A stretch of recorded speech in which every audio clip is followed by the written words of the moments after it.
Representative Anderson, thank you for joining us here today. Can you describe your district and tell us how you and your district are similar? I think our district, obviously its location in west central Minnesota, relies heavily on agriculture, and I'm a farmer back in Pope County where I live.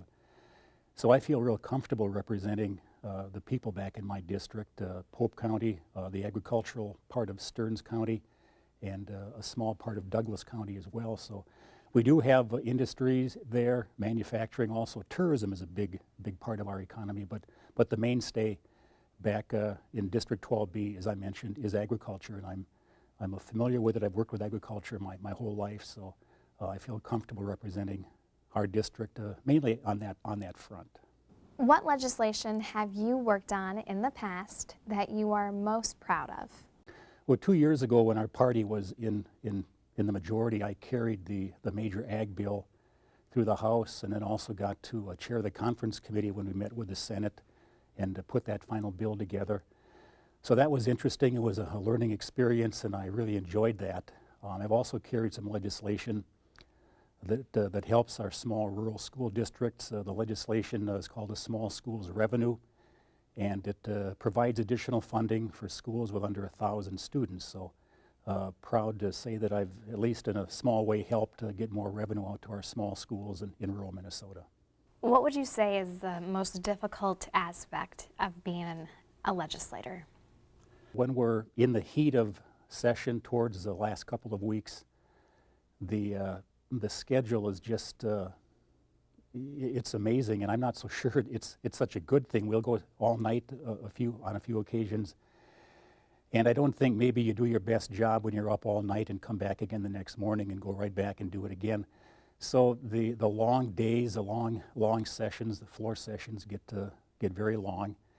And I think just human nature, you tend to lose maybe that little bit of focus when you're up all night and things like that. So I think that's been the most difficult, to trying to balance the long days and getting enough rest to remain sharp and know what the issues are as you vote on them.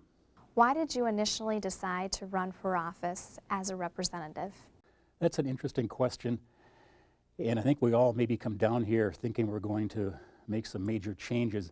In my case, I was a county commissioner back in Pope County, and in working in issues at the county level, it's really apparent that a lot of what counties do is dependent on state legislation or state funding. And I thought that I could, when the seat opened up, it became an open seat, I thought I could come down here and work on those funding issues in the areas of mainly health and human services, which a lot of county programs are just directly offshoots of state legislation. So I guess the funding thing is what I thought about first, trying to come down here and do what I could to make funding more stable and reliable, and also I guess to maybe try to cut down on some of the regulations that folks back home feel are burdensome in terms of programs in that area, and also in the agricultural sense as well. If you could go back and visit any time period, what time would you travel to and why? A couple of years ago, our daughter took us to Europe on a trip, and one of the places we stopped in was Rome. And I'll never forget coming up out of the subway and looking across the street and seeing the Colosseum and seeing the ruins in that city, and just imagining what life must have been like back in those days, being a gladiator and having to fight in front of huge crowds.